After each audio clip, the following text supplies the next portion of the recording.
Before we begin with the questions, just wanted to issue a reminder that we not characterize other candidates amongst this forum. Just this is an open forum and not a debate format, and so we're giving each audience member their own chance to interpret the statements given by the candidates.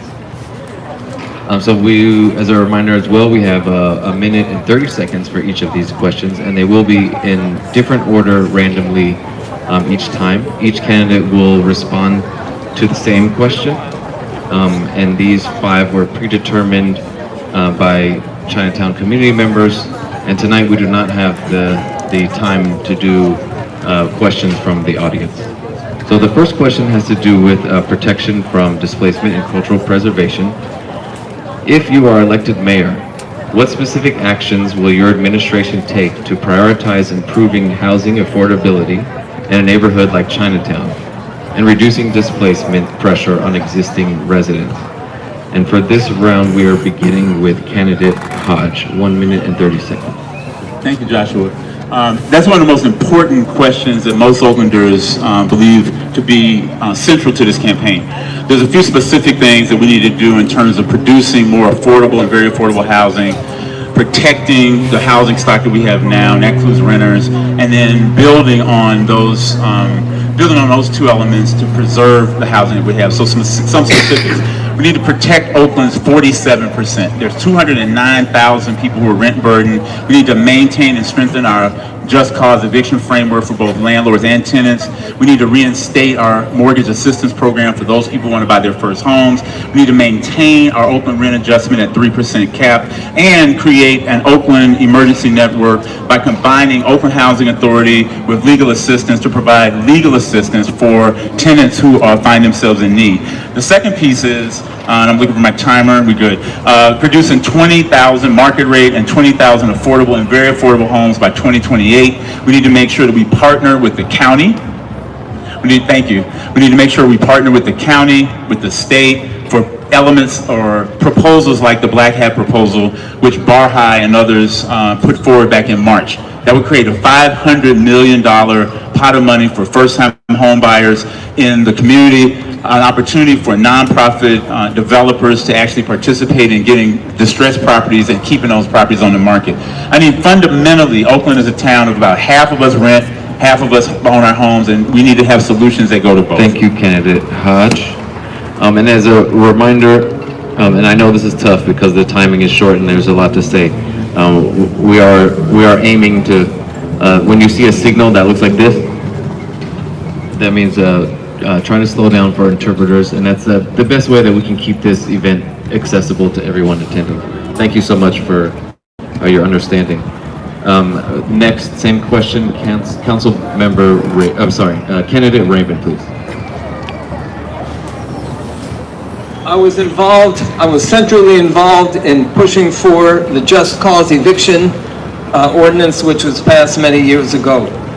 But first of all, we have to recognize that just as healthcare for profit has completely failed us, so has housing for profit completely failed us. The free market is not working. It's not working in Oakland, and it's not working anywhere else. So what we need is a crash program to build public housing based on human need, not on profits of a few billionaire developers like John Fisher, the owner of the Oakland A's.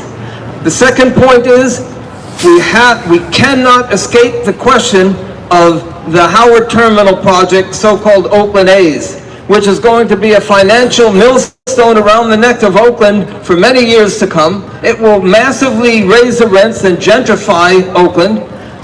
When they pushed for the Oakland A's, they said for that project, they said that would turn Oakland into a tourist destination. Is that what you want for here in Oakland?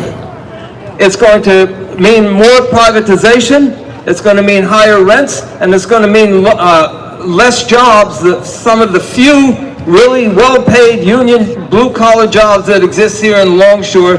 So that is a central question for all of us here in Oakland, the Howard Terminal project. Thank you, candidate Raymond. Next we have candidate Tao. Thank you so much for the question. So in regards to affordable housing, I want to be very clear that what the current city administration and the current mayor has not done is build deeply affordable and moderate rate housing.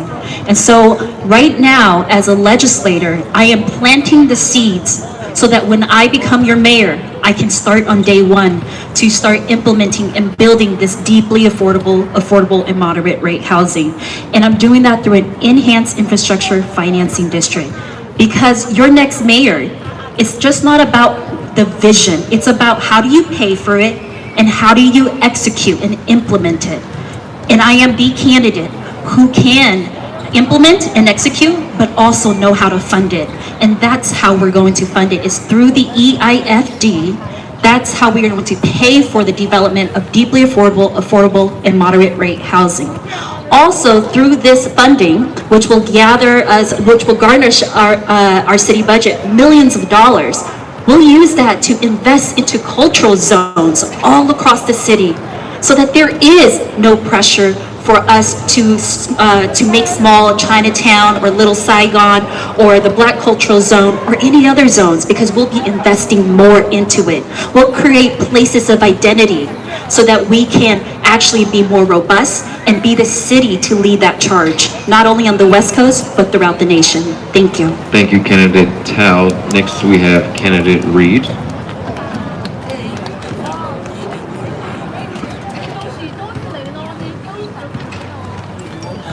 We have not built enough affordable homes, as we've heard. We've got 7,000 low-income and moderate-rate homes that we need to build, and we need to look at what that proportion of housing needs to be here in our Asian community.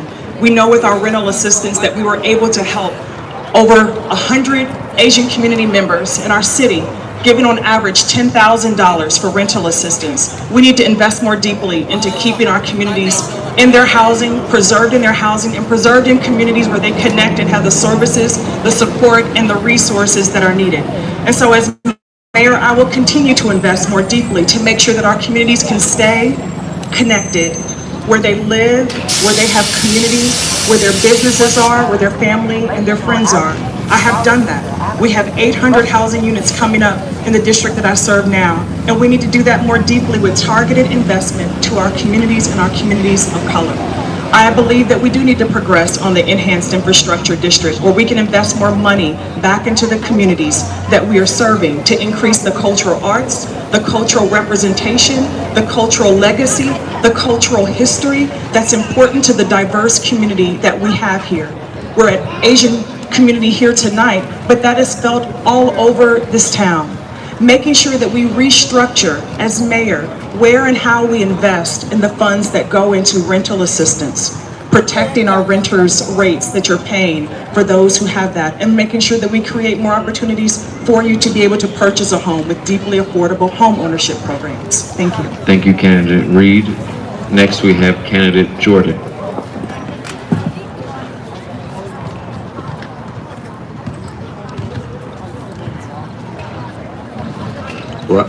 Well, I think the first thing we need to do, we need to determine, we need hard data as to how many homeless we have here in the streets of Oakland. And also, most importantly, I think we need to keep the folks here in Oakland who are in a precarious position of possibly become homeless, to try to keep them in their homes. And I think with that, we need to enhance the mortgage improvement program. I think we need to keep people in their homes. I think we need to concentrate on rent control. I think that we need to, before we accept any large developers into Oakland, I think instead of typically a large developer will come into Oakland and promise perhaps maybe providing 5 or 10% of affordable units, I think we should ask for more under those set of circumstances. So for 3 things, we need to keep people here in their homes. We need to put caps on a rent, emphasize rental caps, rent increase caps, and we need to actually determine the greatest needs for those who are living in the streets with strong data. Thank you, candidate Jordan. Next, we have candidate Taylor. Housing affordability is a huge crisis here, and so it is on us as government to make sure that we are protecting residents, building the housing that's necessary, and making sure that we keep the city a place where residents want to stay as opposed to moving. So building, we absolutely have to build more affordable and high-quality housing that requires, first of all, partnering with nonprofit housing developers like I did in my district, building more than establishing a pipeline of more than 820 units in my district when we didn't have that previously. Also, the city has to look at how we can possibly develop our own housing on public land, and we have to look at the city and how it puts roadblocks in the way. We have to get out of the way. Our building and planning department adds extra costs, extra delays, and all of that increases the cost of housing to residents. We also have to look at protecting tenants and current homeowners, low-income homeowners who are at risk of being displaced as well. That's important. When we look at how we make things more affordable, we have to also understand that one thing is to keep costs low, the other is to increase the amount that people can afford. So workforce development, job creation, establishing opportunities for people to earn more. That's what we have to focus on. With cultural preservation, I'm happy to have partnered with the Black Cultural Zone in District 6 to do that, just that, and I would do that citywide as mayor. Thank you. Thank you, candidate Taylor. Next we have candidate Luke.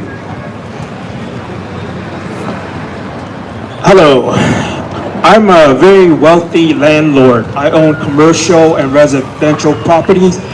Everything is affordable to me, all right? So when I see, hey, we're talking about affordability, I'm gonna teach kids how to make like $30,000 a month so they would never have to worry about, oh, I'm gonna pay rent or not. This, about that. I would like everyone to be prosperous. And that's why I have a quick scheme. It's called CESP5. I introduced this in 2014 when I ran as mayor, and has made a lot of people successful. And some people even quit college just to get on my program, and they became wealthy landowners, all right? So that's the type of knowledge that I want our kids to learn so that they could afford everything they want in America. Thank you. Thank you, candidate Lou. Next we have candidate Scott.